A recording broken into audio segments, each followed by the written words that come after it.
Once again, a pleasant good morning, my sisters and brothers. Good morning, Father.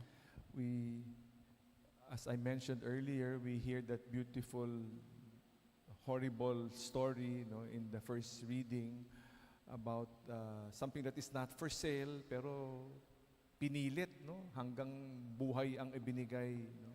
Maraming kwentong ganyan, malungkot na buhay, pero we know there is divine justice that will happen in time. In a similar way, we hear in the gospel the law, one of the oldest law, an eye for an eye, a tooth for a tooth. Parang natural na natural ang bumawi, revenge para magpantay. Parang, but it is it is really not natural. It is spontaneous, it is a reaction, but it is not our nature. Our true nature, because we are made in the image and likeness of God, is not revenge, but forgive. It is the divine in us ang magpatawad.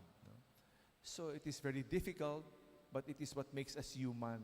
Because alam naman natin, pag eye for an eye, tooth for a tooth, alam naman natin na magkakaubusan talaga ng lahi. Ubus. Walang mangyayari. Lalago ang kadiliman. The only way to put an end to this is by forgiving, by going the extra mile. It is what it is to be a follower of Christ. It is a very tall order, but it is what will make us human. It is what will bring us to heaven also. It is not an easy saying, it is very difficult, but with the grace of God, it is possible.